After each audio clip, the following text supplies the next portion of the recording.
Take a musical trip around Africa right here on KBC Channel 1. Every Sunday from 2 to 3 p.m. on Afro Vibes. Because this is the hottest show right now. We give you a musical cocktail from North Africa, Central Africa, West, South and East of Africa. We are live and we are loud. Where about it today? I want to show them my attitude today. Your Sunday will never be the same again with DJ D and DJ Leo on Afro Vibes. Your musical passport to Africa. Allow me to enjoy myself. Allow me to enjoy myself. Allow me to enjoy myself.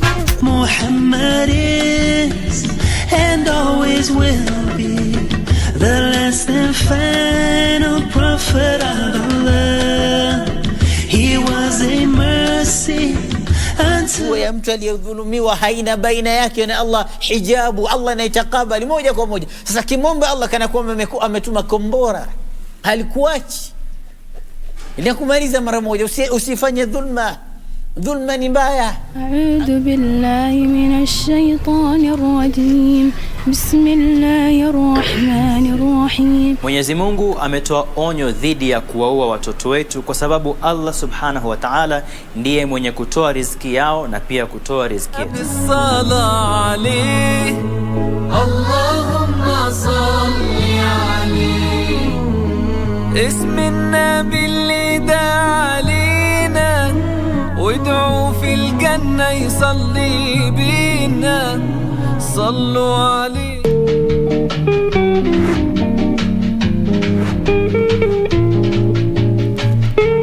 Acha nirudi. Ndachukua wokovu, niweke wokovu yangu chini na utajua ujui. Wewe ni mwisi. Nini mzee?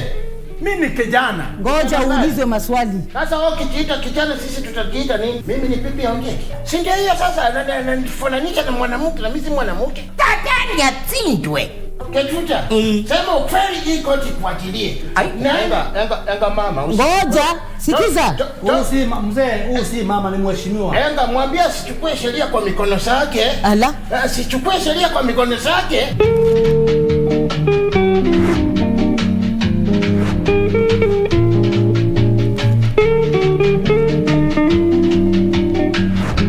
Ili kupata sikiza tune ya Tabasamu ni bure.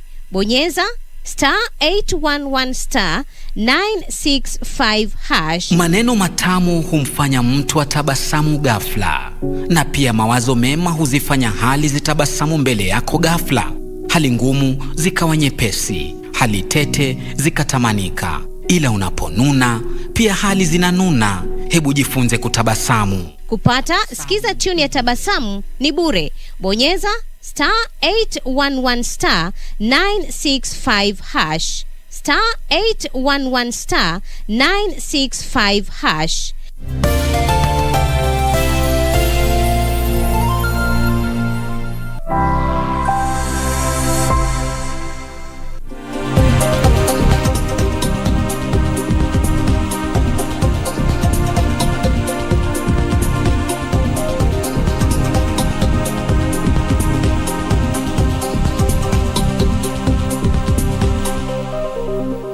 Very good morning to you. Thank you very much for joining us here on KBC Channel 1. You are just in time for BizCheck this particular morning. We shall be bringing you live updates from the field to just keep you updated on what is happening in the country. Here in the studio, we shall also be having a conversation on matters real estate for the first hour, as well as food security in our second hour. My name is Betty Kiptum, and Wangeshi is my colleague on the sign language interpretation. Welcome to the program. Now, George Mburu, he is the Chief Executive Officer at Mizizi Homes. Welcome on set, George. Thank you very much. Let's just start off this conversation on real estate with giving our viewer just an overview of where the real estate sector is currently, kindly. Yeah, sure. Thank you very much. It's always a pleasure to be here and for having me. And the real estate sector is a sector that has a lot of potential, and it's a sector that has made a lot of people rich, and we know most of the people that are known to be wealthy, they are people who have ventured into real estate. So a real estate is somewhere, actually it's every person's dream to have a real estate, either to have a home which you can be getting rent, to have maybe a big building, anything. Real estate is always the place that people desire to be. So it's a nice place, and we as Mizizi Africa Homes Limited, we are happy to report that it is doing good, especially because now people have started adopting to Corona, which we say is a new norm. And now people have now started embracing real estate. Okay. And real estate is a way to build actually wealth and to grow. All right. Yeah. Let's just pick it up from there about the corona. When the COVID-19 pandemic struck, of course, many people's pockets or income was impacted. Sure. And many people did not have, let's call it loose income to invest in big projects. They were just saving for the essential products that they need in their households. Yeah. So just tell us how the pandemic affected this sector. Yeah, thank you very much.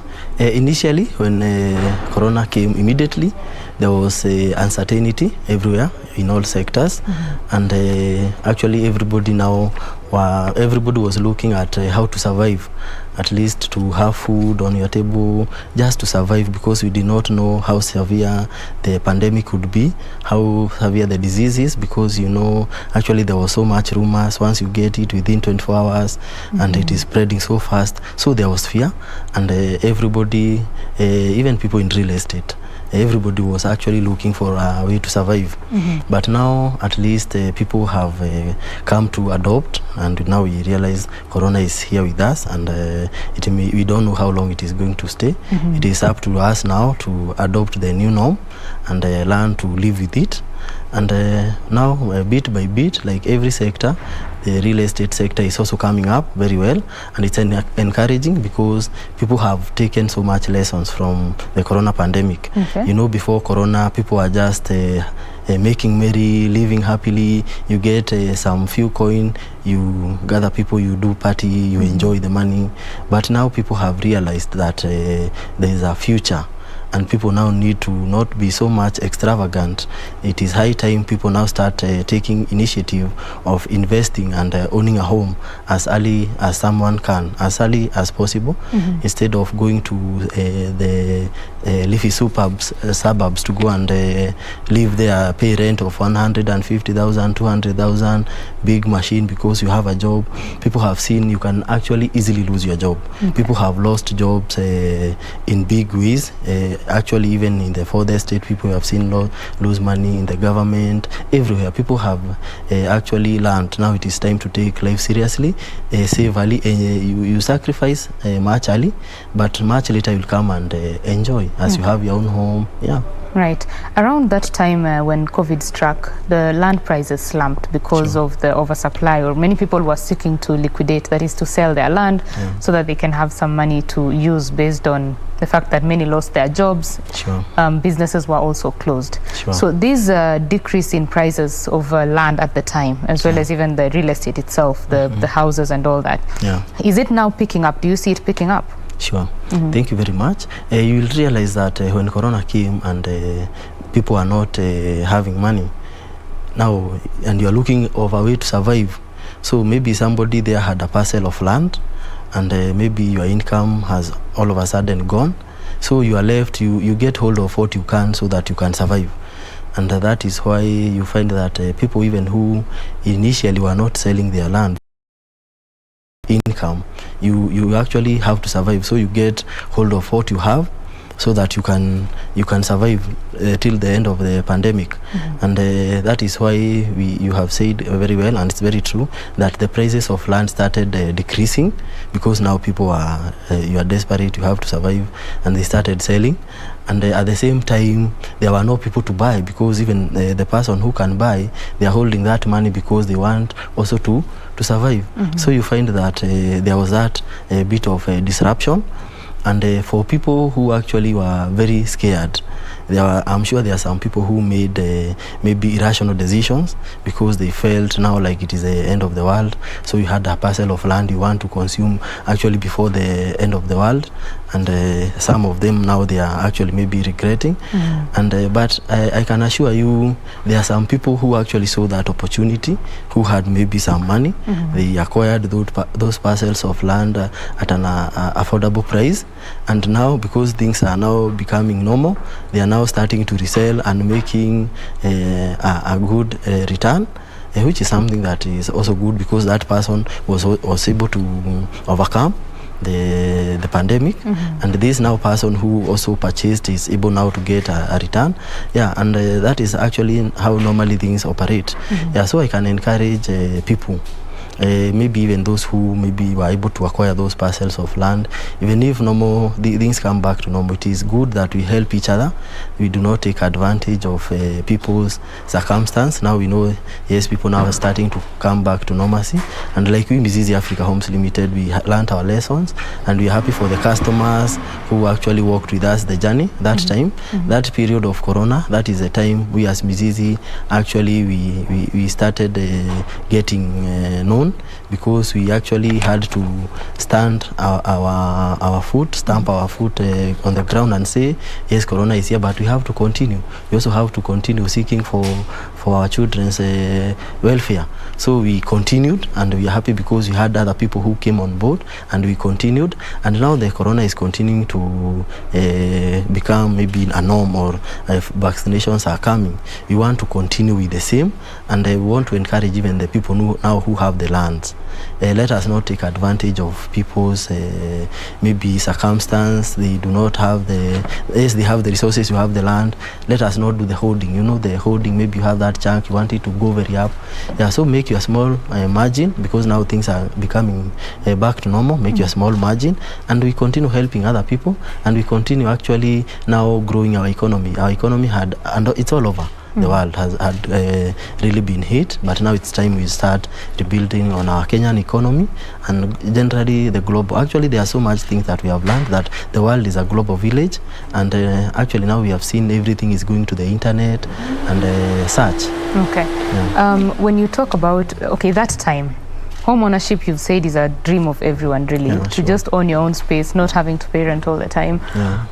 At the time, many people had to move to upcountry because they could not afford to pay the rent that they were paying at the time, based on many factors, loss of income and all that. So for people in the journey towards home ownership now, what is the first step? The first step actually is normally the hardest. And like for us, BizCheck Africa Homes Limited, we like actually holding hands for first-time homeowners, because having your first house, that is normally where there is the hard time.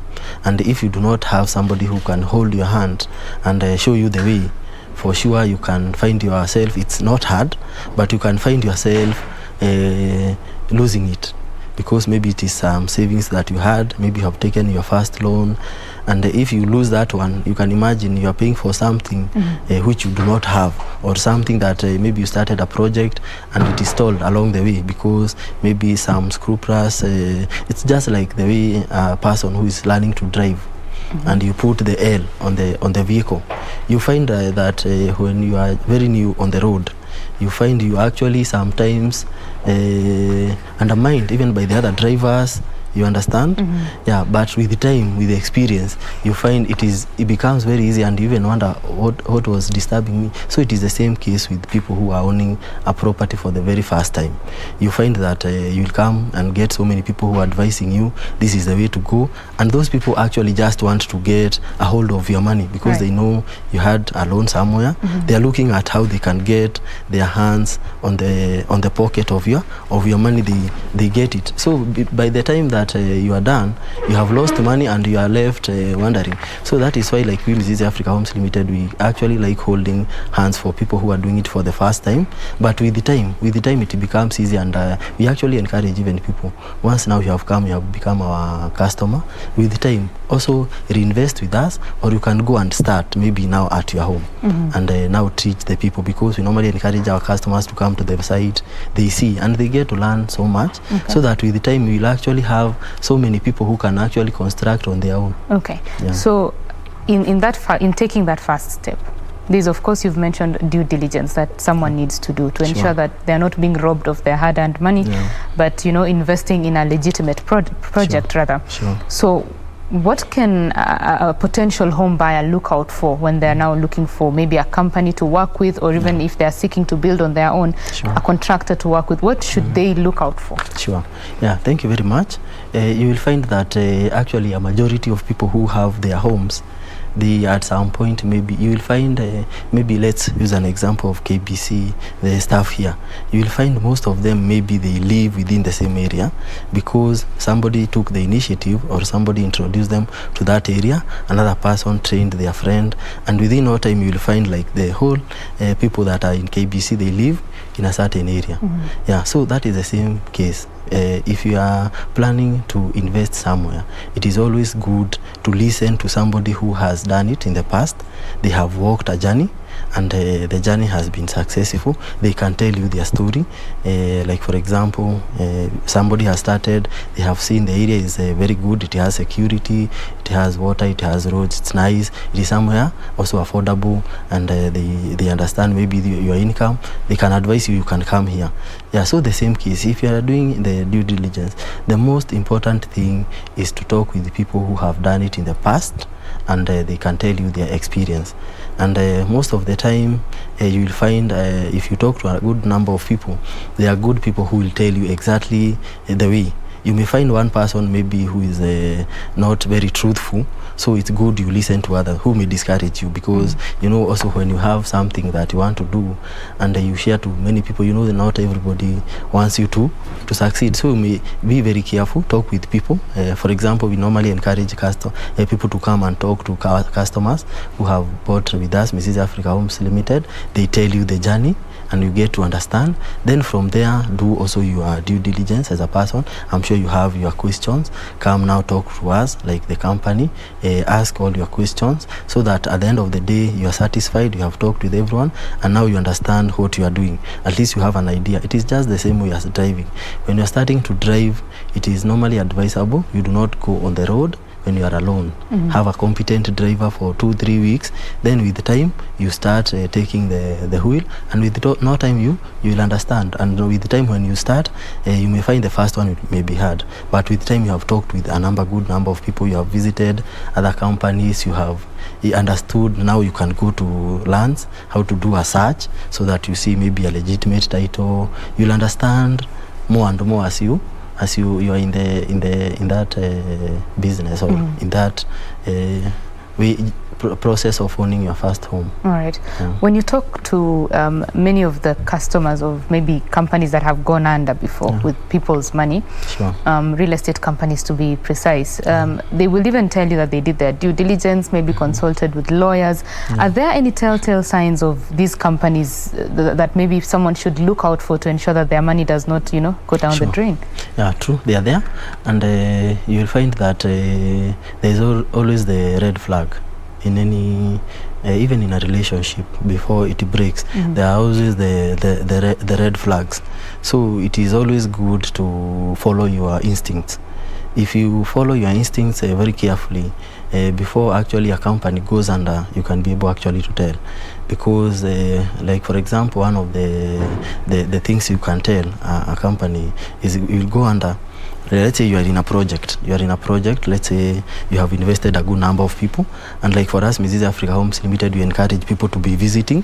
So with the time, you'll get to know your neighbor.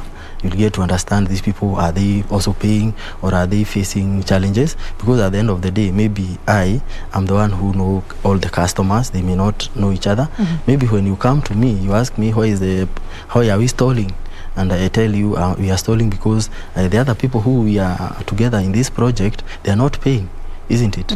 Yeah, so, and you can go the extra mile, you understand who are the other people. Are they paying? Or if they are not paying, what is their challenge? So for sure, you will see, like this company is giving a very genuine reason. But you may find everybody is paying very well. For example, the projects that we are normally doing, like Mrs. Africa Homes Limited off plan, which is something that has really frustrated people. You find customers are paying very well, but you find nothing is being done on the ground. And when maybe now you go to the developer, you ask what's the problem, he tells you people are not paying, and you encourage them, then call a meeting, we come and we see how we can help each other.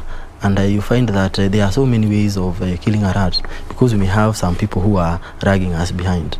We can actually move these people from this project, we move them to the next project, and we let them understand at the end of the day there are other people who have invested their money. Maybe there's somebody who has paid cash and they are waiting for, like for us we normally give 10 to 12 months, but the project is now stalling and we're almost winding up. So those people who are very behind, we let them understand. For sure, this is a project that is owned by these people.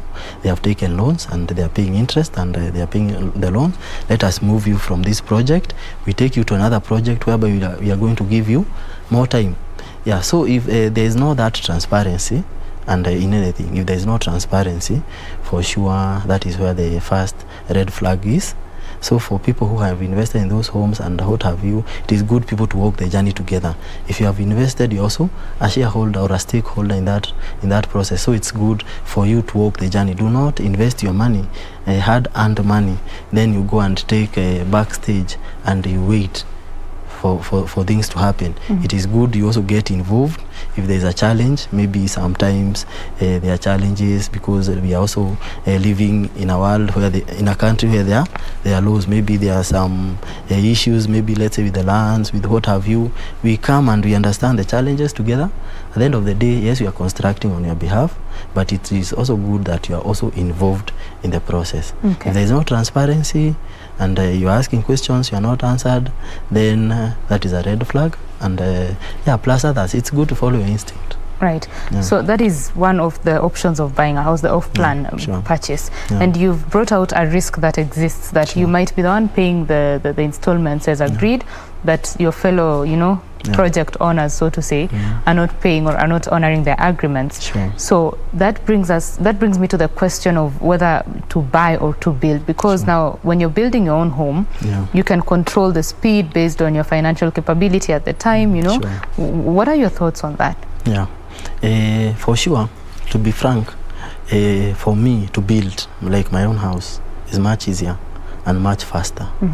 Because I know my strengths, I know my resources, and I understand how to do the construction. I know where to source for the materials. I know how to manage the fundis and the workers. I know all those things. So it would be easy, like for me personally, or another person who has the experience and understands construction. But you also find that there is somebody out there who does not have that expertise or that time to go and start sourcing for the materials, the good materials, the time to understand how to supervise the workers. He does not understand maybe how to go and get the approvals. He does not understand how to, he will get a surveyor to come and maybe subdivide so that there is also no fights with the neighbor. You have not gone beyond the boundaries. There's somebody to him that is a lot of hard work, because they do not have the expertise, they do not have the time. And for example, we have people who are in the diaspora. They have the desire to invest back at home. If you tell them to now start doing all those things, to them it will be very hectic. But to me, because I'm in the country, I understand where I can get the stones. I go to Kware, Daruku, I know where to get the Kamba Moja. All those things are at my fingertips. For me it is easy. Or even for any other person who understands all those things. But there's somebody else in the diaspora or is employed. They are employed 8 to 5. They do not have that time to go and start looking for doing due diligence. Where is this land? How is the past? You understand? It may be hectic. So you may tell them to do something. To me it is very easy, but to them it may be hectic, and they may try and actually end up burning their fingers because they don't have the time. Maybe it's only the weekend, And for example, something like land, because it has been invested with so many brokers and middlemen, because people know land, there is money. You get, maybe before you even get to the owner, you have gone through so many brokers, and maybe by the time you are going to pay, you may find you have already been conned, people have been conned, or you have actually purchased that land like actually 3 times. The owner maybe wanted 1 million. These brokers, they are like 20 of them. They want a cut each, so you are the one who is going to bear that cost. So you find something maybe that you could have done on your own with the expertise, and maybe spent like let's say 3 million. You have ended up using even 10 million. So you see, it all depends with where you are coming from, and yeah. Both options have risks and benefits. True. When people started, maybe the increase in working from home, as well as also home studying, because of the lockdowns that existed at the time. One thing that came to the fore is the space, space in the house. You know, you cannot be working, the children are studying there, you know, you're feeding the baby there also in the living room. So people need space in their houses. And one challenge that is very present in housing in Kenya, to be specific, is the spacing. Many home property owners are compromising on space to make sure that they make a lot of money. So what do you think should be done to ensure that we are balancing between the space that is available vis-a-vis the pricing that is there? Yeah, thank you very much. Yeah, what we can do, and as customers, everybody who is investing in a project or in a property, for one, they understand themselves better. You understand, maybe if you are a person who works at home, you need an extra space in the house where you can have your office. And you find that for somebody who is selling to you a project, they will first show you exactly, even if it is off plan, it is for sure you must see at the end of the day, what are you buying? Yes, it's a concept, and exactly how is it going to be? Yeah, and that is the issue of now customization, where it comes in. And like for us, Mrs. Africa Homes Limited, we normally encourage customization. We have shown this is a kind of a house that we are doing, but we also give you the liberty to customize. This is the plan. Like for example, for us, we have architects in-house. This is the plan that we are selling. But you understand your needs more, because it is your house. You understand your needs more, and needs are different. This person has 1 kid, another one does not have, so needs are different. This one works from office, from home, needs are different. So now it's up to the customer. You get to understand, is it possible for me to get an extra space to have an office? If it is possible, well and good. If it is not possible, you can move to the next option. And that is why, like we, Mrs. Africa Homes Limited, we have moved to a new design because of that need of having an extra space which you can utilize. And we have moved from the conventional way of roofing. Before we used to roof using iron sheets. And with the time, because we saw people have that desire to have an office in your own house, we had to also we do not want to lose customers, because you as a developer, you also have to come up with ways. You do not want to lose customer business to other people. So we came up with a very nice way of having a flat roof. And a flat roof, we say that it is just like eating your cake and still having it. Because we have constructed your house downstairs, but you have an extra space upstairs. So that extra space upstairs, because it is a slab, we have concreted it. You can even have an extra room up there, which is your office. And the desire to have an office in your house, you meet it. So we do not have to chase you, we tell you we can't. We also become innovative, and also developers and people who are in the business have to be innovative, so that we do not lose business. Like somebody there who is still doing the same, and they tell the customer we don't have an office. They will come to us, Mrs. and we will solve that problem. Yeah. And from your experience, what do you think homeowners are looking for, apart from, of course, what you've just explained? Is there more that they are looking for in their homes? Yeah, homeowners, what they are looking for. Homeowners are looking for the first thing people want is to stop the stress of paying rent. So for first-time homeowners, they actually do not have so many demands. But as you move on, it is just like the hierarchy of needs. Once you satisfy one need, another need comes up. So for the first time homeowners, once you have a roof over your head, you are not paying rent, your children are relaxing, you have sorted that problem. Now the issue of working where I can also work from home now arises, and that is why, like, for us, we innovate and we sort now the issue of working at home. Now there's another issue. You have a home, you're not paying rent, but you need to have an investment. You need to be getting a rental income. That's another need, because now you are comfortable, you're not paying rent, but you're still working, you're getting the same income, you're not paying rent, so you have more disposable income. So you have grown now, you are not now desperate to have a home, you're not paying rent. Now you are comfortable in your own house, but now you have the desire, I wish I can be getting a rental income. Yeah, so that's another need that is there. And now once we have sorted that need, now people now start looking for luxury. I need somewhere whereby I can have maybe a jacuzzi, comfort. Now I can relax, I can host people, we can have a party and such. The needs are growing, and like for us, Mrs. Africa Homes Limited, now we have come with mansionettes. Mansionettes, we have enough space, and you have upper stairs whereby you can even, if you want us even to do a small pool there, you can have it. You now at least you continue growing, and with the time we'll continue even catering for the luxury, because needs continue increasing. Now you want to grow, you want now to enjoy a bigger space, bigger compound. You see, as your needs, you satisfy the small needs, others come up which are more luxurious. Yeah, right. As many Kenyans would want to own a home, there is the big problem of affordability of the houses that are available, that are there, Sure. That is why even the government came up with the affordable housing program. There are also incentives for private developers who are doing affordable homes. Sure. Is there anything you're doing in that light, and maybe just to ensure that prices are coming down to capture the market that exists? Sure. Yeah, thank you very much. One thing that you will note, the moment now you have stopped the most stressful need of paying rent. That is the most stressful.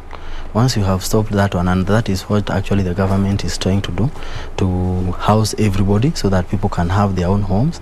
And when people have their own homes, they have a freedom of mind, and these people are now actually able to do bigger things on their own.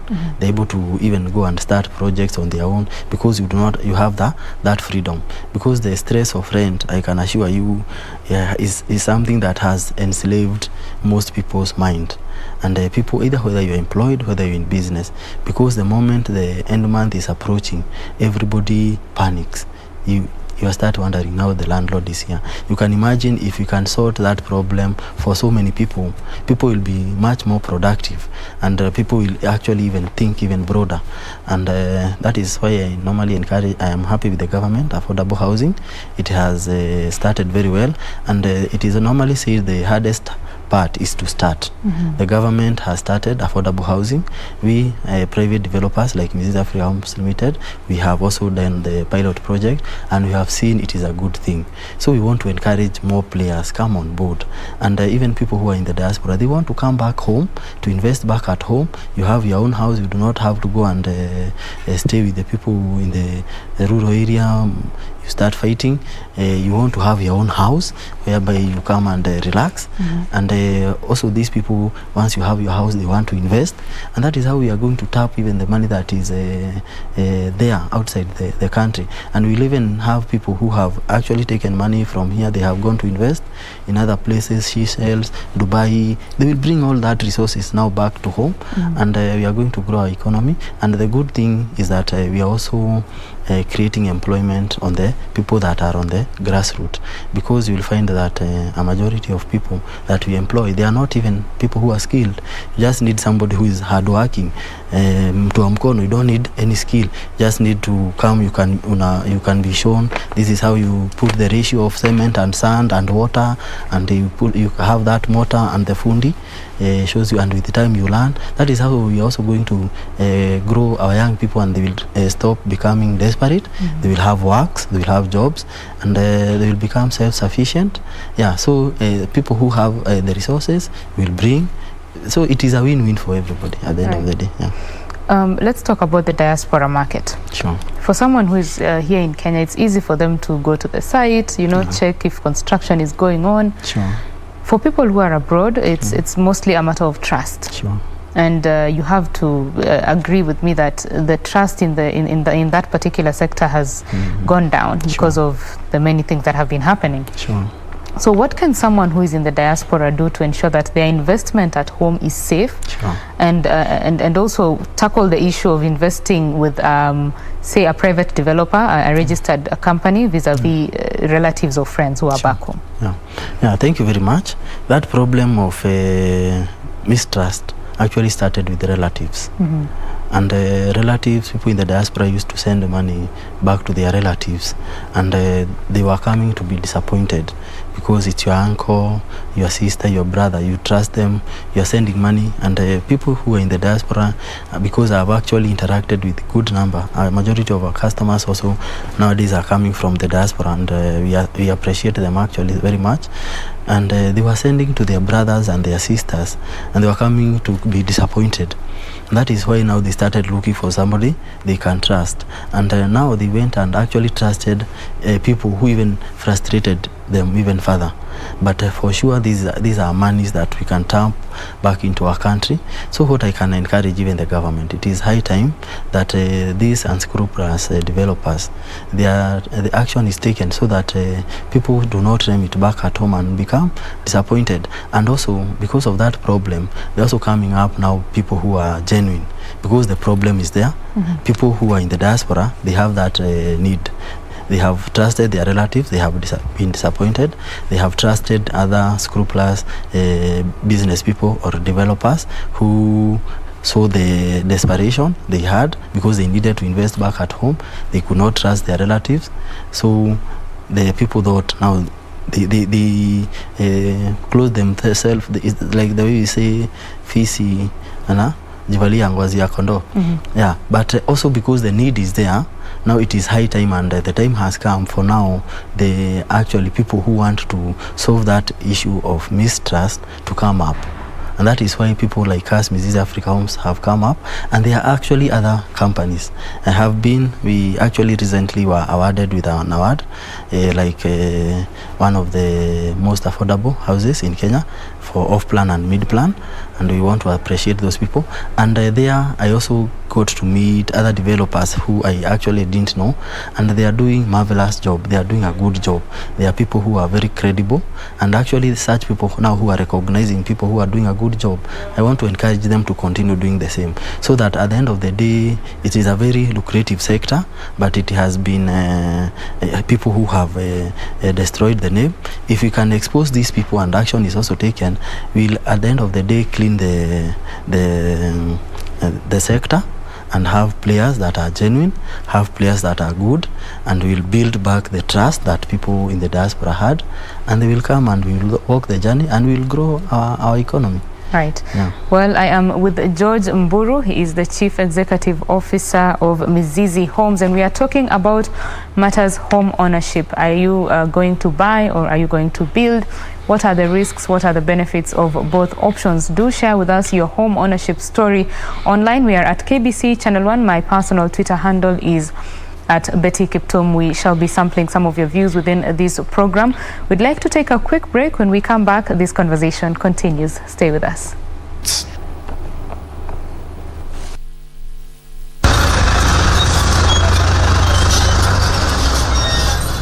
Oguna has stated that the affordable housing project will make it easy for low-income earning Kenyans to own houses. He subsequently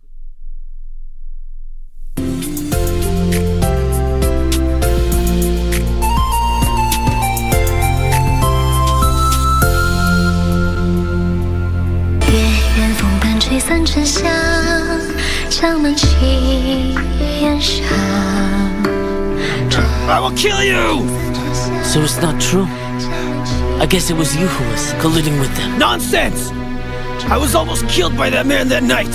You heard her. She doesn't want you here. I have to say, you're a spy. How dare you come visit us?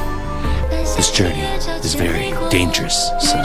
Father, if it's really dangerous, then I have more reason to go. I can be of some help to you.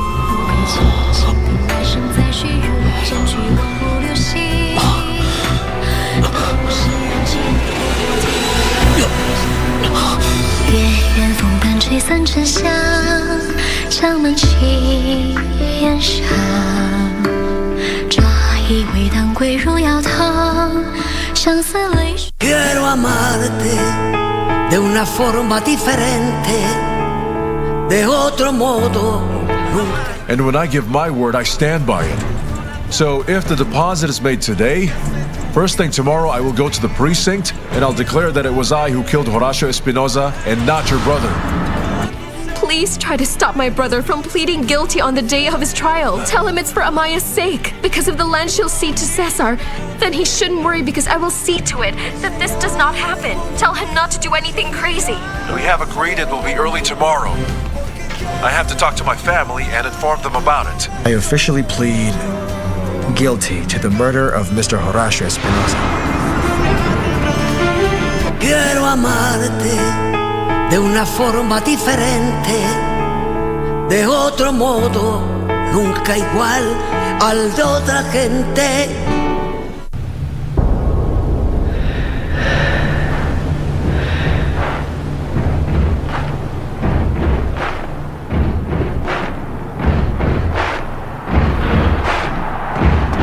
The excitement of the Olympic Games doesn't just stop there. As the biggest para-sports event, the 2020 Paralympic Games gets underway from the 24th of August to the 5th of September in Tokyo, Japan. So, get ready to be inspired by these sportsmen and women with outstanding abilities, and look out for Team Kenya too in their quest for glory by watching all the highlights daily on KBC Channel 1, your true sports partner.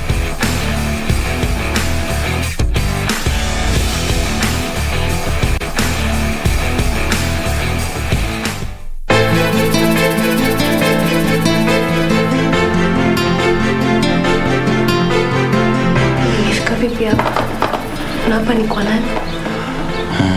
Hapa ni kwangu. Tumejuana jana tu. Sasa inakuwaje leo una nguo ambazo zinatosha mimi? Si ndio nyinyi mlionishauri mimi nioe? Si ndio nyinyi mlioniambia kwa nyumba baba anataka mama mwingine? Sio nyinyi. Tulikuwa tufanye nini baba? Tulikuwa tufanyeje? Baba hasikizi mtu yoyote, hataki kushauriwa na jambo lolote. Nikuulize, bado yuko wapi? Kaburi la mamangu liko wapi? Nataka kupongeza tu kwa kazi yako nzuri. Yaani sijui huyu Maya ulimwambia maneno gani, wala sitaki kujua.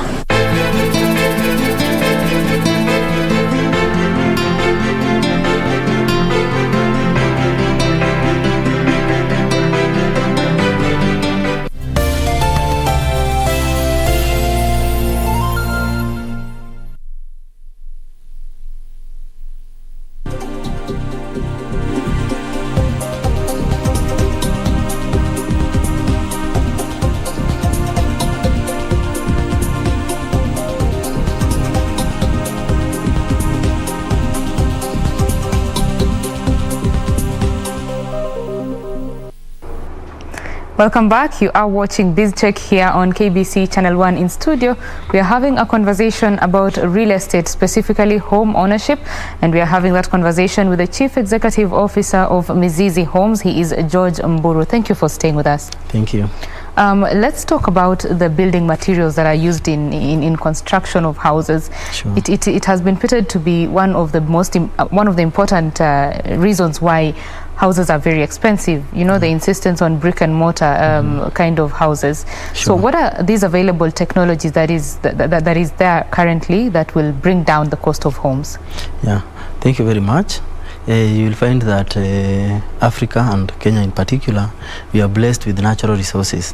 For people who are doing construction in maybe other areas, they find that the natural resources are not there.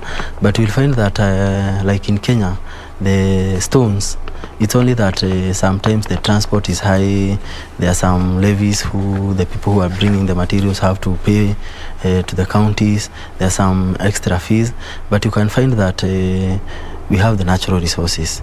You will find, I have seen actually things like the ballast. It is normally, it is stones that are crushed. You just need people even who can invest those machines here in Africa or here in Kenya. If we can get investors investing, or even we ourselves holding hands, investing in those materials that maybe make those ballast, because those are some of the materials that are used.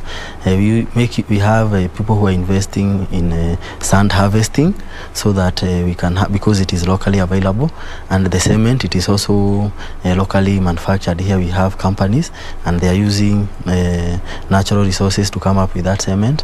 If those people can also be encouraged, the only thing that is quite expensive which we import is the steel.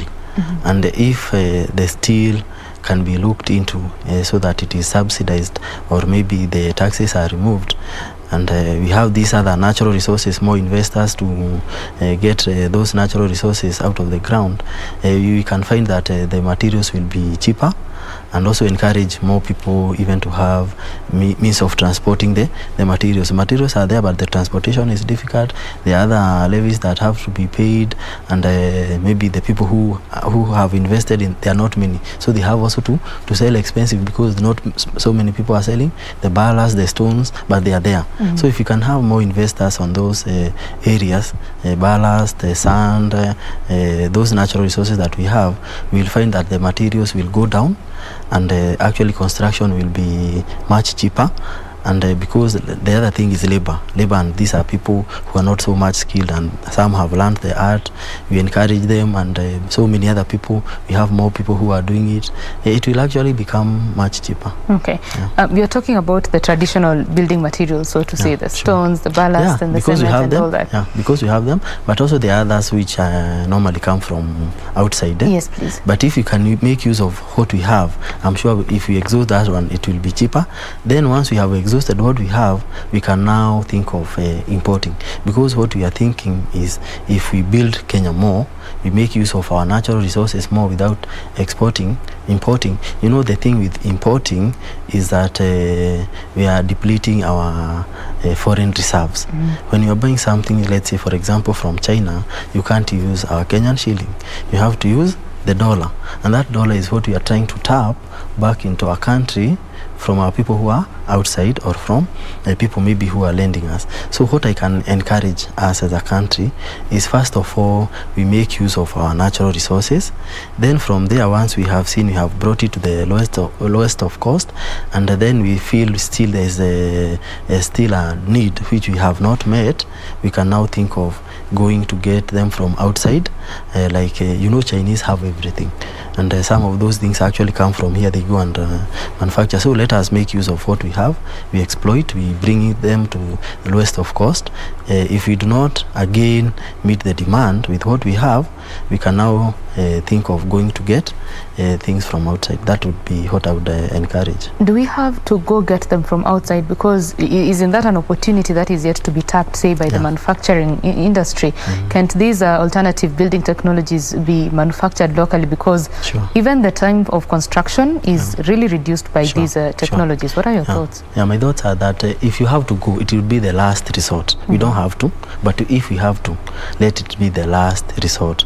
You know, sometimes you can say, yes, we have all of it. Then after we have tried, we see we do not have. We will have to go get. But before we go get, let us try and make sure that we have exhausted everything that we need, and we have encouraged manufacturers or investors to bring those machines, so that the materials will go down. If we have exhausted that one and we still feel we have a need to go and import, we can do it as the last resort. But let us not jump to go and start importing other technologies, and what we have not exploited fully. Yeah.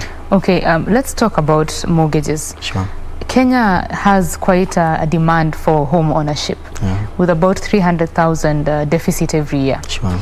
But you find that the mortgages are not anything more than 30,000, for all Kenyans. Yeah. What can be done to just see the uptake of mortgages go up, considering the government already started with the mortgage refinancing corporation? How can these be bumped up? Sure. Yeah, that's a good start. That the government has started. They have done that mortgage refinancing. It's a good thing, and what now should be done is to encourage people to take it up, and also reduce sometimes the requirements. You find that even such a law has been passed, but you find the uptake is still very low, because when you go to try and apply, the requirements are so high that the ordinary citizen is not able to meet, because maybe you are told you must have this income, you must have this collateral, and this is your first one, and you find that is actually why young people become frustrated, because you need to take a loan. Yes, you have been employed, you have your income, you go to the bank, this is my income, they tell you yes, it's good, you have an income, you need a collateral, you do not have a title. So you see the requirements, they become so high, so the government actually can now become the guarantor. I had heard somewhere the government becoming a guarantor. This is a young person who has recently been employed. Yes, they only have their pay slip. We will guarantee. If he's unable to pay, we are going to chip in, so that we also encourage more people. It is good to take the first step, and now there is need for the second step. Yes, that refinancing is there. Let us now encourage people to take it up, reduce the requirement, so that we have more people who are taking up those mortgages. Yeah. Okay. The role of government, of course, this is to ensure that there is a business environment that is, viable for business to thrive. Yeah. Is enough being done? Sure, thank you. I am happy that we as the private business people, because basically we are business people, and as private developers and other people, our call to the government has been that to get a conducive environment, and we have seen the government, it is trying, because we have actually the Kenyan ranking. It has started appreciating. Now Kenya is being considered to be a place which can attract investors. It is becoming actually a place people who are in the outside want to come and invest. So we want to encourage it to continue. Let there be more conducive environment, and if a person is starting a business, they are not disturbed, they are encouraged, and even more, let there be more incentives actually to encourage people to invest here at home. There has been that start, encouraging, giving a conducive environment, and encouraging people.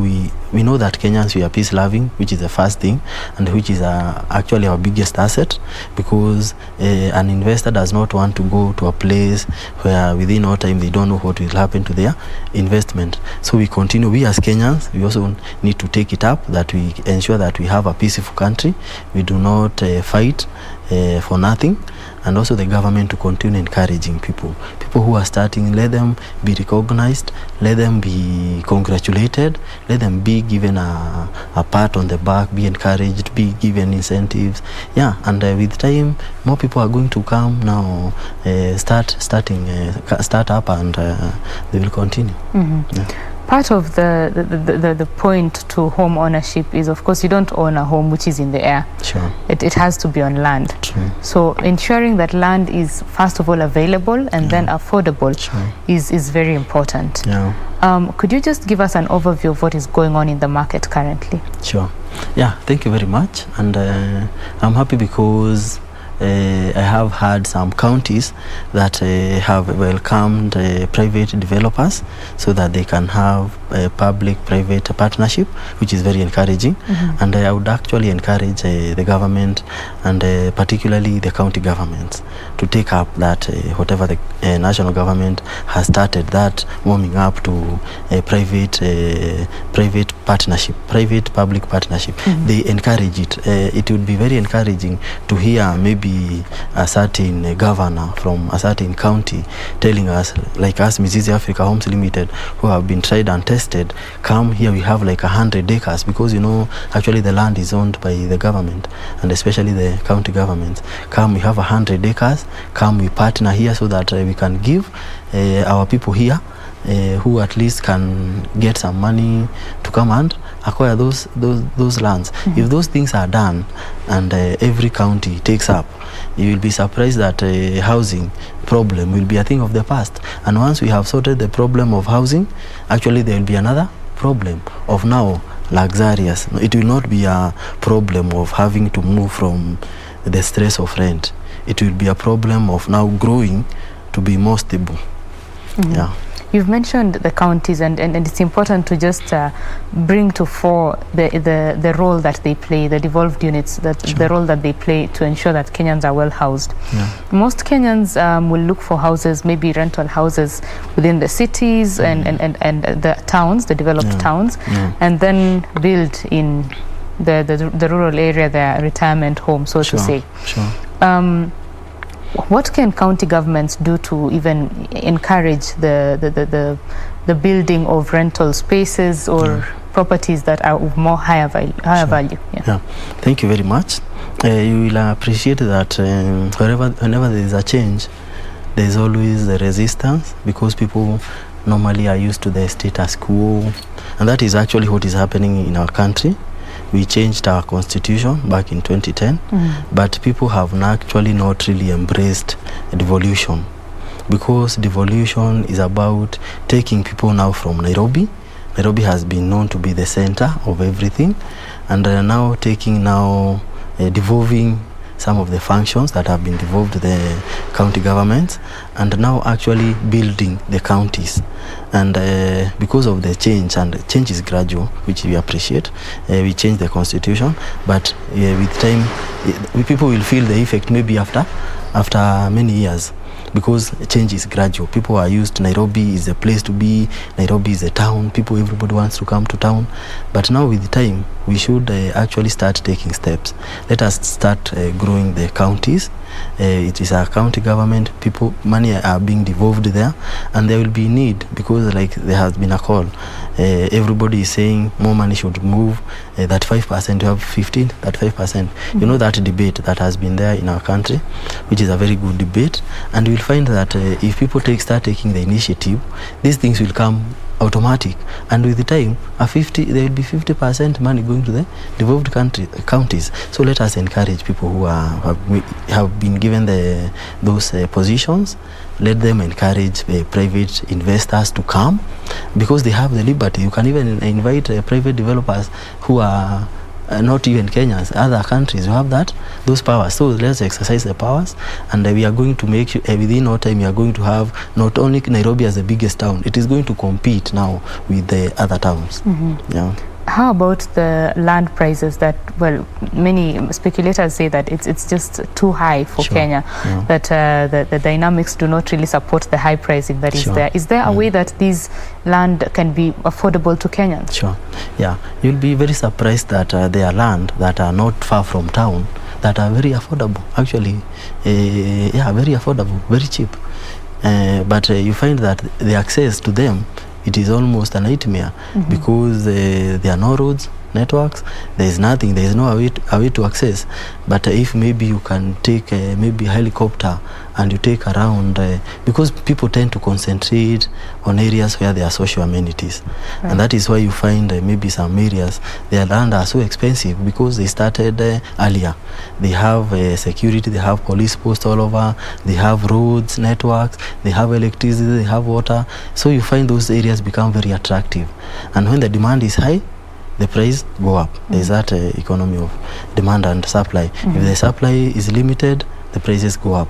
So you find that those areas that have those amenities, because of the land is not expanding, it is small, they tend to be highly overpriced. But you find other areas, if they were opened up, and those amenities, security, road networks, there is everything that is needed, those areas are also going to come up. And we have seen a good example of the areas that have bypasses. you'll notice that some areas that have bypasses, the people who bought immediately the bypass were made, or just before they were made, they were buying them at a throwaway price. But right now, those areas where bypasses are passing, they are so highly priced. Yeah, so it's a matter of opening up the areas, having that, taking the initiative to attract people. You take it. It can't just happen without action. You take action, invite people, encourage. Yeah. And within no time, those areas that were considered to be lowly priced, they will go up. Yeah. They will go up, and of course, at the same time, you would expect that the Kenyans are, or rather, well, dwellers in Kenya are receiving more money to ensure that they can purchase or they can afford these particular products, right? Yeah, sure. When there is that environment of business thriving and people coming to invest, that is when now job creations are there, because the good thing with Kenyans are educated. Right. It's only that they are lacking the opportunities, because we are well prepared for the opportunities. Now we are just waiting for the opportunities to come. We grab them and we build our country. Yeah, so we just need those small opportunities and the encouragement here and there. And yeah, because we have already prepared ourselves enough. And most of the people you will find, they are educated, they have degrees. Yeah, they are just waiting now for the chances and opportunities. And once you have a job, you have a secure job. Why not start with your first house? You will definitely start, because everybody wants to have a home. You do not, then again, you are employed, you are empowered, but all the money you are wasting in leisure. Right. You first invest, then leisure will automatically come. Yeah. Let's talk about the skill set in this industry. I think it may be 5 years now that real estate degrees are being offered in universities. Before it was just architecture, construction as diplomas. What is the level of skill that is available in the job market in this sector? Sure. Yeah. You will find that previously people were surveyors, architects, and engineers, which were actually, those were some of the mostly sought courses. And you find that even most of those people, they are sometimes very discouraged, because you did an actuarial, architect, actuarial science, any of those jobs, but you don't have an employment. Yeah. So that is one part that those people, we need to absorb them. We need to absorb the surveyors. We need to absorb the architects. We need to give them the jobs. Then I'm happy because other courses now are coming up. Like we have project management as courses. We have real estate management. Yeah, and those courses are very good. But what we are doing at the moment, we are creating now the labor part, the skilled manpower. But at the same time, they become frustrated because they do not have anywhere to go and practice what they have learned. So now it is high time. Yes, it's very commendable. Those skills are there. We have actually things like the TVETs, those you understand, they are very good, and they are giving people skills. But now once you have done and you get your certificate, you go and you put it in the house and nowhere to practice, it now becomes discouraging. Yeah, so we are calling upon, let us now put to practice what we have been learning. We have been learning so much about real estate. Now it is high time that we create a conducive environment for ourselves and encourage the government. If the government does not, they take the initiative. We as the people, we take the initiative, we encourage them. We tell them, yes, we are doing this. Like the Mizizi has taken initiative, and now we are going actually even to other counties. Like very soon, Mizizi will be going to Kwale County. We are going to other parts, and we are encouraging those people. Embrace us. We also bring employment to the people there, and along with us, we have people who are looking up to us, people who have been discouraged as well elsewhere. They want to invest. So if we continue with that good relationship, we are going to create even employment now for the surveyors. They have their surveyor. We have architects. You can be surprised. Me, I used to fear architects because I knew an architect is somebody who is very highly paid. But you get, when you maybe have you need an architect, you get 100 people who are applying. They have degrees, they have masters, but they don't have the job. Right. Yeah, so it is high time now for us now to put into practice what we have been learning. And when we do that, we get so many employed, even the people that are on the ground who do not need so much skills. They are going also to get something because they're the people who are going to be doing the casual laborers, the fundis, the what have you. Yeah, and generally all of us are going to grow. Right. Yeah. So the skill set exists. There are people who are maybe building their homes, Sure. but they're seeking to use their own designs from their brains. Sure. They are not architects. Even interior design, they're only doing their own thing. Yeah. So what would you tell a person who is maybe building their own home in terms of seeking the expertise that exists, seeking an architect or an interior designer to do their home, so that they maybe utilize the space that they have to the fullest? Sure. Yeah. Thank you very much. You'll find that the reason why somebody may want actually to draw their own house and come up with it without consulting experts is because they are trying to cut on cost, and because they are also pressed on budget. You are on a tight budget, and maybe you go and approach an architect. This is an architect who has not worked for the last 1 year, and they want you to draw for them a design, which is something they can do with a matter of 2 minutes. But he has seen an opportunity. I can get 100,000 out of this person. He's desperate, he needs money. You are also desperate because you are short of resources, you need to minimize. So you find that at the end of the day, you will say, I can't pay 100. You will go and do your thing, isn't it? You will leave him. He'll also have a problem because he has not gotten the money. But if you can create, you have created for him many jobs. He's doing many jobs, like in a day he's doing like 10, because he's capable. Because nowadays, like, they just need to have a software. Things have eased up. They just need a software, something very fast. Yeah. So he will be able to do for more people. So he'll come charge you 2,000, 3,000. By the end of the day, he has made his money, and he has served more people. And that is the way to go, to do massive. If there is so much supply, definitely the price will go down. The demand will be catered. It is a very simple economics of demand and supply and pricing. If we play along with that thing I've said, we will sort these problems. Right. Yeah. Someone might be thinking that maybe if I go to an architect and pay 5,000 shillings, I'm wasting my money on that architect. But could you just give them the truth in terms of the benefits of consulting that expert? Because at the end of the day, if you do your own design, you'll probably waste material, and space and all that. Just speak to the benefits of getting that expert knowledge. Sure, true. Yeah, if you do the calculation for that person who wants to do on their own, in the long run, they will actually end up spending more. It is the way we normally say that cheap is expensive. You will find that you will go draw your own design. You have not gone to school. You will need to change so many other things before you come up with the thing that you want. Again, you do not know the materials that are required. So it is, I highly encourage people, let us make use of these people that have the expertise. And them also, if they are empowered, they will not charge a lot. So you go and get your service at an affordable price. You'll find, like, nowadays lawyers, they are not so expensive like they used to be. Back then. Yeah, you remember back then, to hire a lawyer, most people are even selling their land for a very small case. But nowadays, because lawyers, there are so many law firms, the demand, the supply now is high.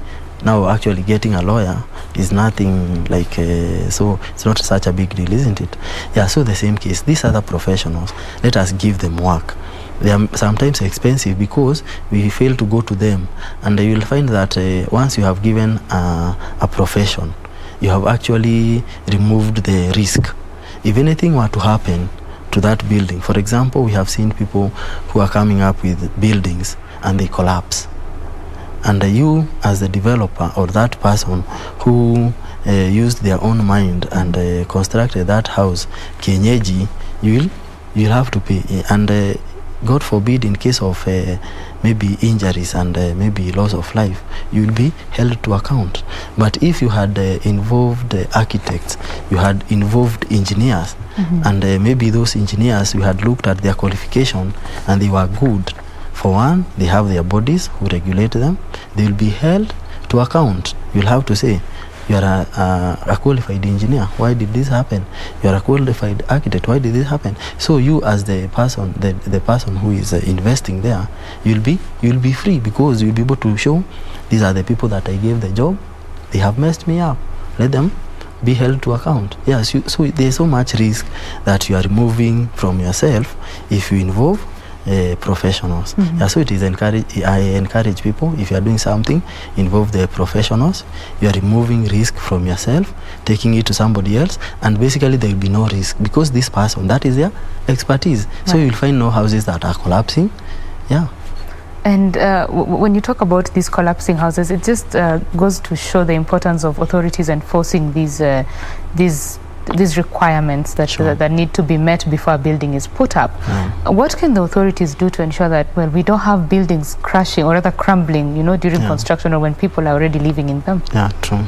Yeah, one thing I've realized and I have learned, we as Mizizi also, Mizizi Africa Homes Limited, we are also learning, and we have learned that even the people that in the counties, if you go as a developer, you want to be given approvals, to you are just an amateur. They'll ask you, do you have an architect? Do you have an engineer? They work closely with those people, you see. So that is another beauty. You as an investor, you as a developer, you are removing yourself from so many questions. Like you are seeking for an approval. You do not know what are the requirements. And now you go and you are told these are. If you have an architect, you have those professionals. For them, it is just like something that is very easy. So what I encourage from the start, let us make use of professionals. And when we do that, also now the county, their work will be easy, because you find that their work is very difficult. People running away because they are constructing illegally, and it is something that would have been done by a profession, and the work is very easy. And now again, Kenya, there's the issue of corruption. Now they come, they hold you. You do not want to pass the process because you do not even understand it. You have to give something, and that's how we compromise on our safety and actually on our growth. Yeah. Right. For homeowners who are building, is there a way that the government can ensure that they use professionals? Because there is the issue of the money, but also the issue of the safety that needs to be met. True. Yeah, the government, is the government, and it is the one that comes up with the regulations, with the laws, with the everything. Yeah, so the government is in a position actually to ensure that any contractor is making use of professionals. It is within the government's power, because the government, as we normally say, it is like the parent, it is like the father. The father is in a position to ensure that in his own house there is discipline. Yeah, so the government has that mandate, and it has the capability, and it can. If it has the will, it can. It is just like in a family setup. Government is just like a family setup. We have the mother, the father, the children, and so the father, if the father wants to ensure there is discipline, for sure there will be discipline. But for one, he also has to be disciplined. You understand?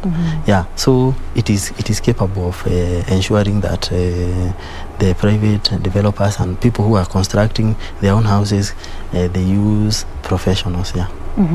What is the space of the real estate sector in job creation in the country? Yeah, thank you very much. You realize that, and I really am happy because of the affordable housing being one of the 4 agendas. And it has such a massive potential of creating employment and growing our economy like you can't imagine. Because for one, the stress people undergo a lot, and why there's so much depression and stress and even fights within families is because of rent. So that is one big problem. So one thing, people want to solve the problem of paying rent, and it can only be solved by affordable housing. And when you are constructing, you will employ people, and it also has the potential of us tapping money that is in the diaspora, or money that has gone and has been taken to another place. We can have the potential to bring that money back and we create our country within real estate. So I'm sure real estate, yes, Kenya is an agricultural country, so we can't downplay the importance of agriculture. Right. So if we can do agriculture very well, agriculture, we also need the roads infrastructure.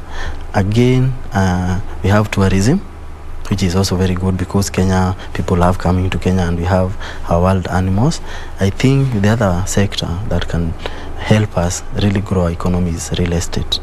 If we do our agriculture very well, tourism very well, real estate very well, I can assure you, because we are trying to tap not only money that is here, but money that is even outside. The good thing with agriculture, we also do export, isn't it? So we get money. When we do tourism, people are coming to bring money. Real estate is another sector that can really open up our economy and actually create employment. Because when you are constructing, it doesn't require so much skills. We have the people, we have the advantage that we have as Africans or as Kenyans is youthful people who are very energetic, and to add on top of that, Kenyans, people who are also very learned and enthusiastic to work. Yeah, so real estate has such a big potential to grow our economy. Right. Yeah. In other developed markets, home maintenance is quite a lucrative industry. Sure. From the plumbers, you know, to the gardeners and all that. In Kenya, those are jobs that most people do not even employ professionals to do first, and even when they do, they do not pay them as much. What can be done to ensure that home maintenance in Kenya is at par with real estate? I mean, the construction bit of it. What can be done to ensure that they are at par? Thank you very much. Yeah, you realize that everybody is trying to save. You do not want, and actually you can't be forced to pay for a service which you feel you are actually being overcharged. And actually the government it would find resistance if you are trying to force somebody to pay someone more money, maybe to do your gardening, and you can do it. Yeah, so what I can encourage is for us, if you are doing it, do it very well.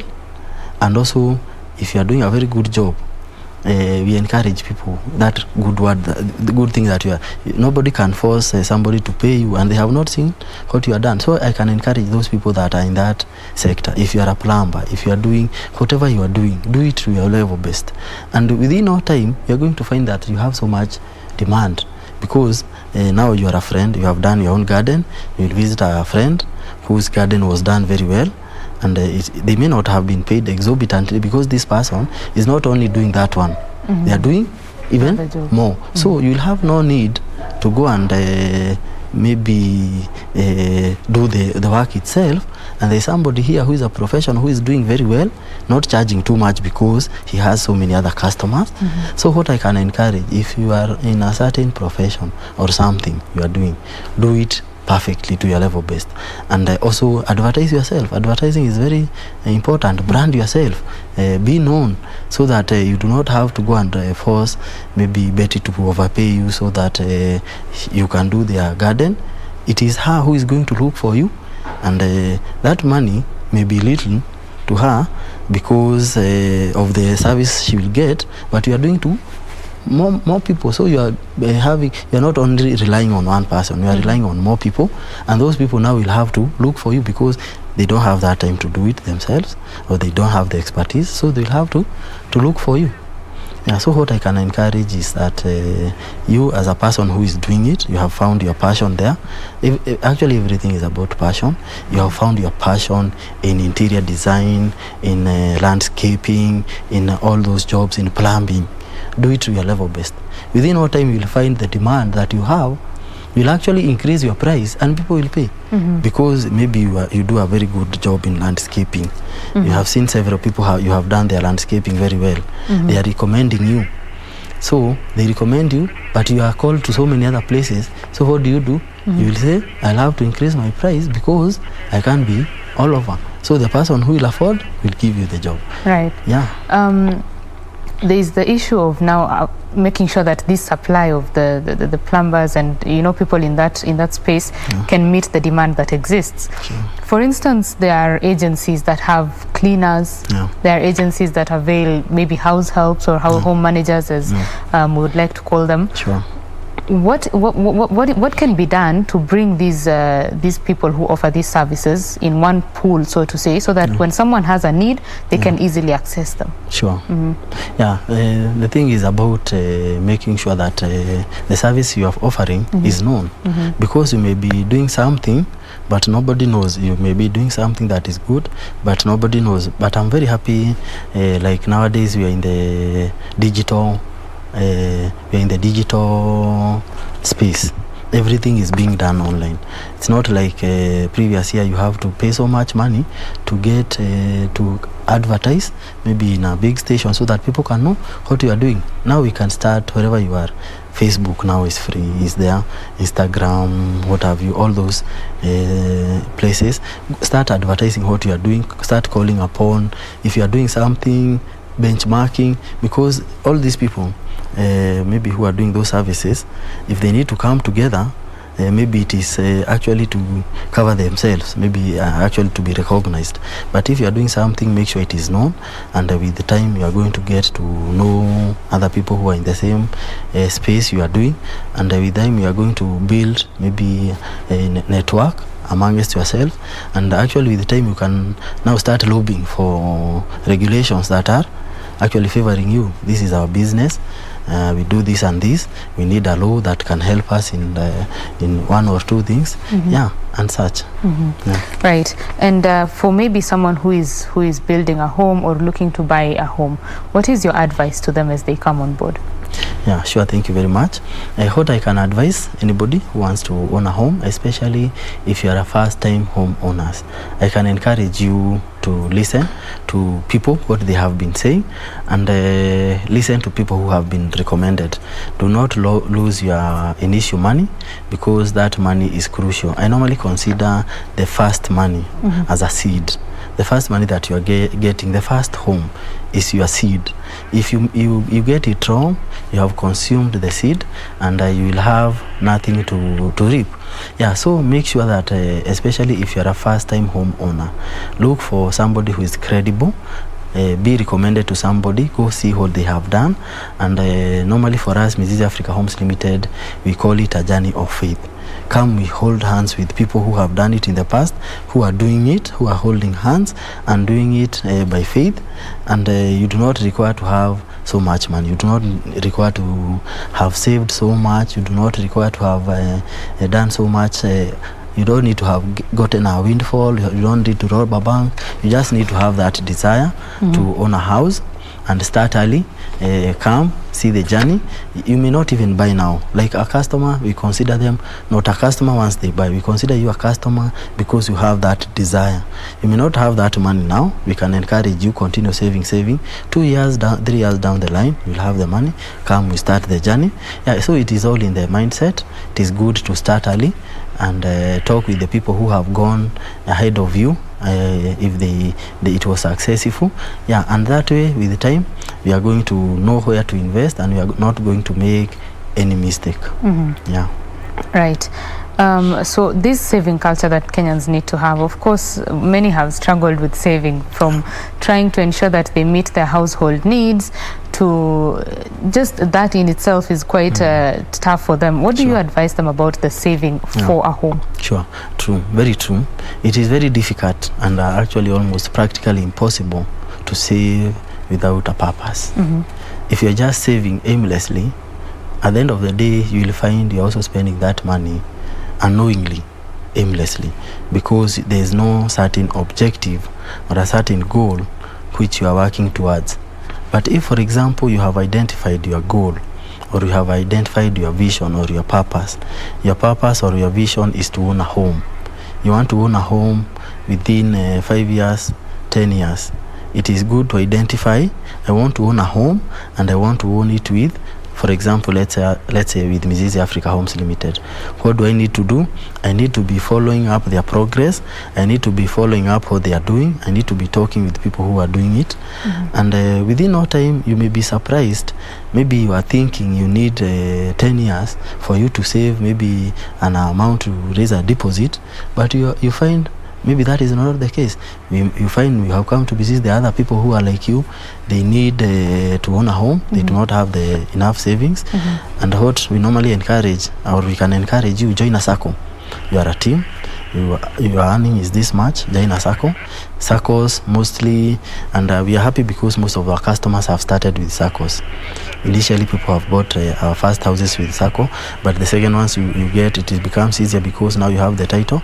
You can be loaned by the bank. Yeah, so you come, you join hands with people, you join a SACCO. That group, you can actually guarantee each other to get a loan, and whatever you are guaranteeing, you are sure this person is not taking that money to go and consume. They are coming to invest in a house, and that house is appreciating very fast, because like our houses, you buy them off plan, we sell to you at, let's say, 4 million. Within 1 year, that house, all houses, they have gone to above 6 million.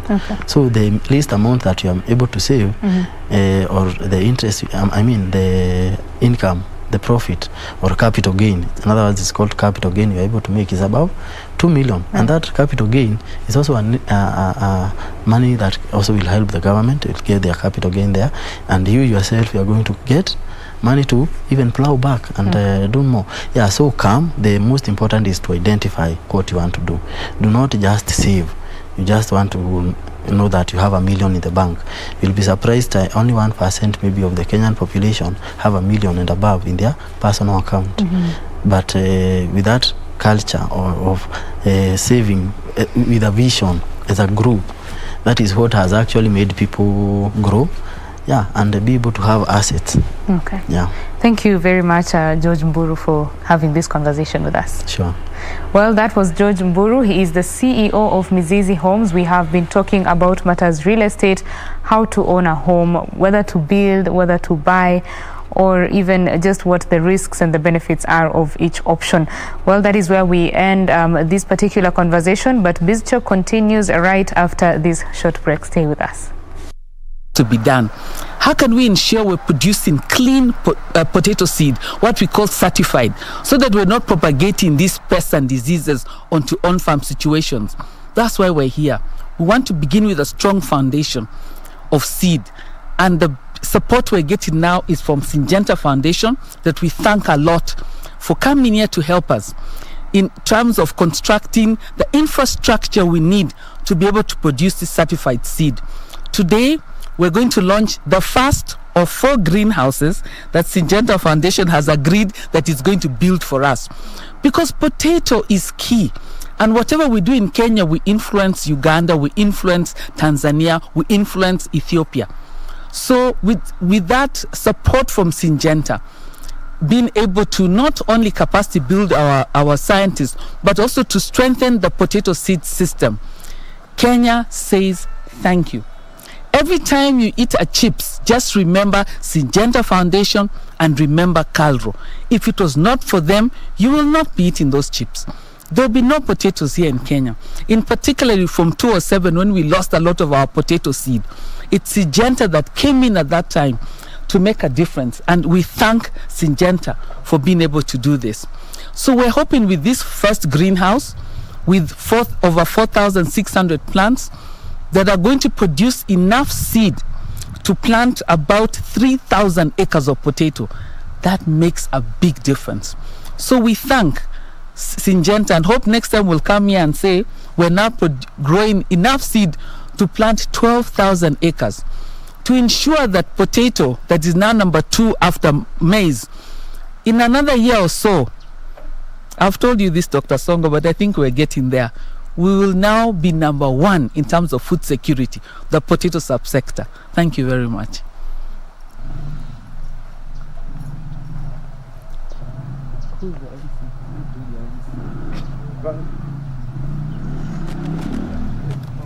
Viewers, I now want to invite our partner, the Syngenta Foundation. Tony, please come and address the viewers. Thank you, Dr. Nyongesa. Good morning, everyone. My name is Tony Gathungu, and I'm the global head for Seeds to Be at the Syngenta Foundation. Just to give you a quick brief about the foundation and what we do, we have a vision. First off, we We are not the company. There's a Syngenta company and of course the Syngenta Foundation. So we are a foundation that was founded by the Syngenta company, but also funded partially by the company and partially by international aid agencies. And so our vision is a brighter future for smallholder farmers. And what we do is looking at different aspects of smallholder farming and the challenges inherent with smallholder farming. And we try and catalyze different aspects to support small-scale farmers across the globe. And we do that across three streams, one being seeds, another one being agri-services, where we facilitate knowledge transfer to small-scale farmers. And also we do have agri-insurance services where we support farmers to de-risk their insurance, to de-risk their investments in whatever they're doing, whether it's on crops or animal farming. And so we're here today under our seeds work, whereby we facilitate access of seed of improved varieties to small-scale farmers. And we do that across different crops, mostly what we call marginalized crops or orphaned crops, the ones that don't have a lot of investments.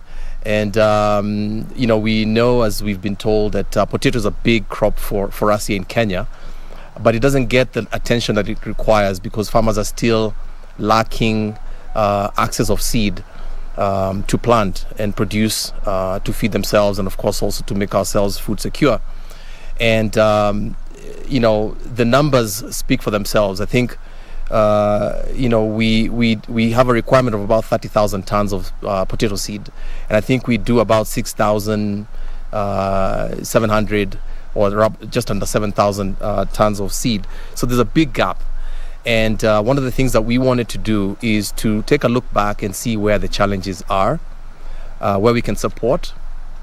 And we wanted to come back to where the source is, and KALRO is the source, whereby we want to see where we can basically be able to make some investments to facilitate, support, capacity build.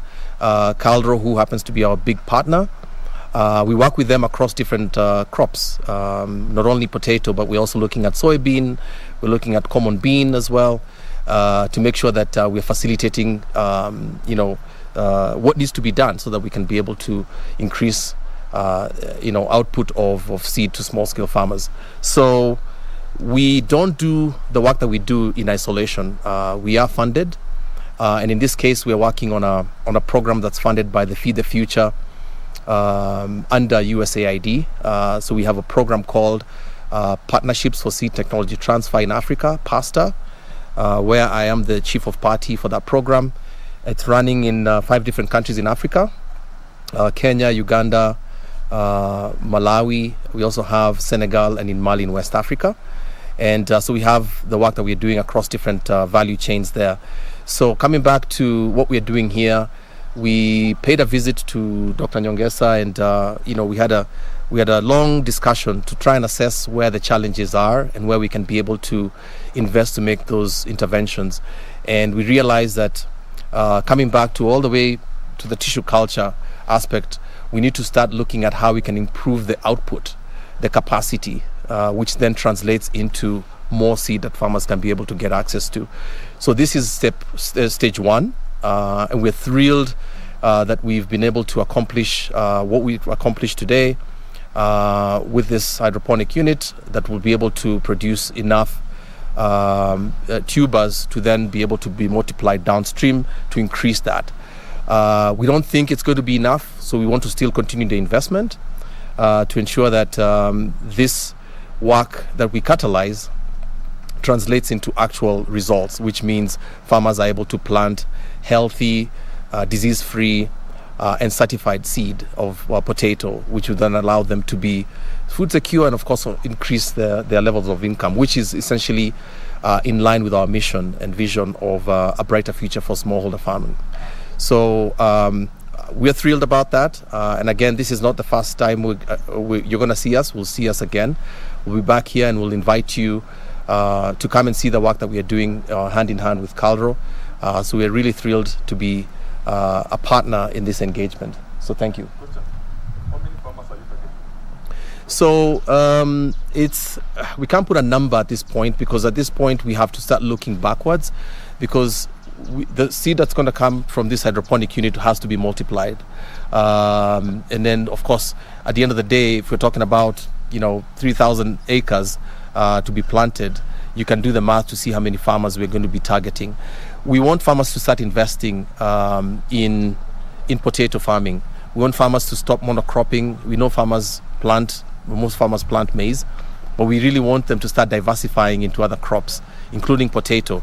But they can't do that without the investment that they need to do and the support that we need to provide to them, meaning that they need to get certified seed. We want to get farmers to be to get more advice, to understand the best way to do farming, and not to plant what they've harvested, because that brings in itself inherent challenges around diseases and pests, and they won't get as much yield as they would possibly be able to get. But for us, our work is to, first of all, make sure that the front end of things is working, which is here. And then we also start looking at downstream, where farmers are also, being made aware of the new varieties that are coming in, how to plant, how to grow, and the best practices that they need to do in order for them to be able to plant. They can come here and see the crop on the ground, but if they don't use those same methodologies and inputs, they may not be able to get them the yield that they require. What's the current production in terms of acreage, and what do you foresee with the clean seeds when farmers successfully seed? How much do you expect to produce in an acre? So right now, let me take a step back. Our production in Kenya, I think, stands about 2 million tons, if I'm not mistaken. I think we have a potential of almost 10 million. So ideally, we need to get farmers to double, if they can, what they're outputting in terms of what they're growing in potato. And it depends on what farmers are doing. If you don't have inputs, you're not going to get anything out of an acre when you grow potatoes. And we want to make sure that farmers are planting exactly how they're supposed to be planting and what they're supposed to be using. If you don't use fertilizer, it's a challenge. If you don't use clean seed, you're going to have a challenge. If you don't adhere to protocols around the chemicals, the spraying programs that you need to do, because potatoes are very vulnerable to pests and diseases.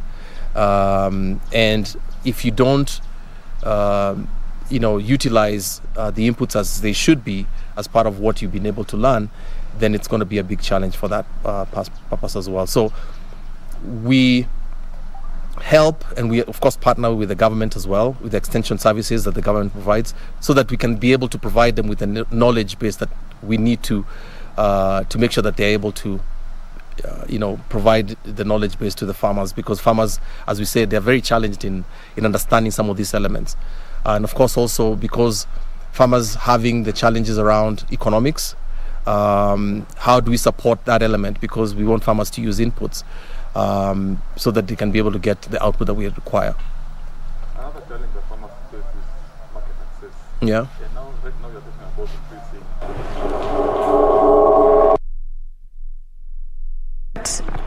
That particular function is the Kenya Agriculture and Livestock Research Organization that is launching new or improved Irish seeds there to ensure that Irish potato production is ramped up in the country. That is in a move to ensure that farmers are producing more Irish potato, as well as Kenyans just consuming more Irish potatoes in the effort to ensure that we have a diversified diet, so to say.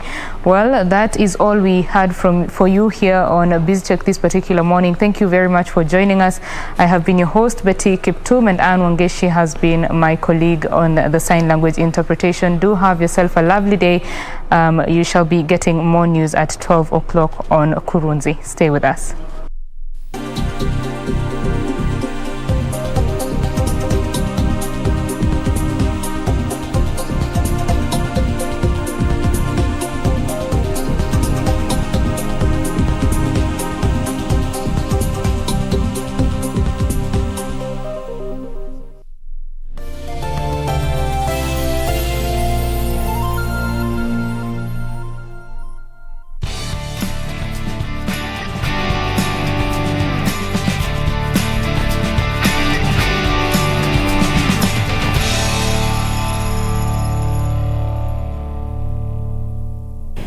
the Madison Square Garden at the Nakuru Amateur Boxing Club, the home of so many champions are talking about boxing, because this is where they all started to make Kenya proud in the Commonwealth Games, in Mama Africa, in the Olympics.